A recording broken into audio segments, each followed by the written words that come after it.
সম্মানিত দর্শক শ্রোতা, আসসালামু আলাইকুম। আজকের বিষয় হচ্ছে দেশের যে অবস্থা, যে করুণ পরিণতি বিচার ব্যবস্থা, তাতে নির্বাচন ছাড়াই কিছুদিনের ভিতরে তারেক রহমান সংসদ গঠন করতে যাচ্ছে। সে বিষয়ে সংক্ষেপে আলোচনা করছি।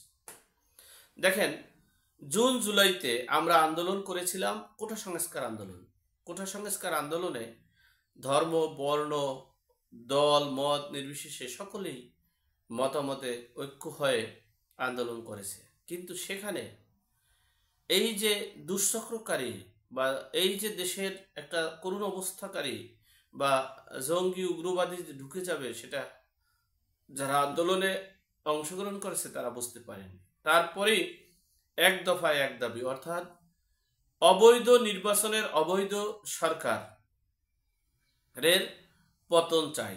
এক দফায় এক দাবি, অবৈধ শেখ হাসিনার পতন বা যাবি কবে যাবে।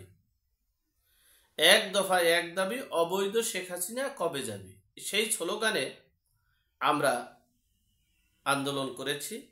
এরপরে আমরা সফলতা অর্জন করেছি। তাহলে আমরা সবসময় 14, 18, 24 সালের নির্বাচনকে অবৈধ ঘোষণা করেছি।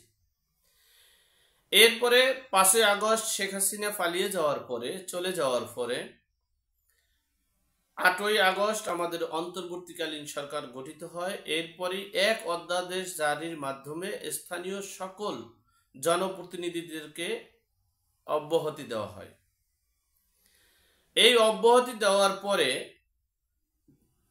এরপরে আমরা কিছুদিন পরে দেখেছি চট্টগ্রাম রাষ্ট্রের এই সিটি কর্পোরেশনের মেয়র হিসেবে বিএনপির প্রার্থী হাইকোর্টের রায় পেয়ে সে মেয়রের শপথ গ্রহণ করেছে এবং সেই এই চট্টগ্রাম সিটি রাষ্ট্রটা পরিচালনা করছেন তিনি।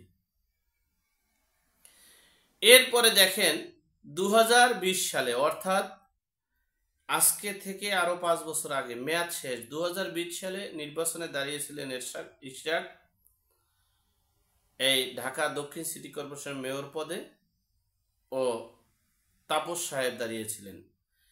সেই নির্বাচনে ইশরাক চিন্তা করেছে যে চট্টগ্রাম দেশের যদি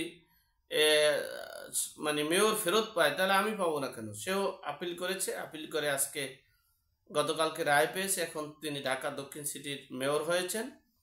এরপরে উত্তরের তাবিদ আউয়াল, তিনিও আবেদন করতেছেন, তিনিও মেয়র পাবেন।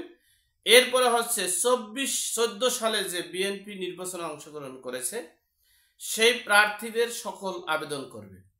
আবেদন করার পরে তারা এমপি হিসেবে মানে গেজেট পাস হবে, মানে বৈধ হবে। এরপরে তারা অটোমেটিকলি সংসদ গঠন করে তারা দেশ পরিচালনা করবে। পর্যায়ক্রমে সেটাই আমাদের দেখা যাচ্ছে যে আমরা চট্টগ্রাম দেশের আমরা মেয়র পেয়েছি, এরপর ঢাকা দক্ষিণ সিটির মেয়র পেয়েছি, উত্তরের মেয়র যদি আমরা পেয়ে যাই, এরপরে বৈধতা পাওয়ার পরে আমরা 14 সালের যে নির্বাচন হয়েছে, এই অবৈধ সরকার ভোট চুরি করে তারা নিয়েছে, সেইটা যদি আমরা আমাদের এমপি ফিরিয়ে পাই তাহলে আমরা মানে সংসদ গঠন করতে পারবো। এই তারেক রহমানকে প্রধানমন্ত্রী করেই আমরা সংসদ গঠন করে সংসদ দেশ রাষ্ট্র পরিচালনা করব, এমনটাই আশঙ্কা করা যাচ্ছে। আর আমরা সেই দিকেই ধাবিত হচ্ছি। যাই হোক, বিচার ব্যবস্থা বাংলাদেশে কি আছে, এই আইনি ব্যবস্থা এবং দেশের যে অবস্থা আল্লাহ পাক রব্বুল আলামিন জানেন।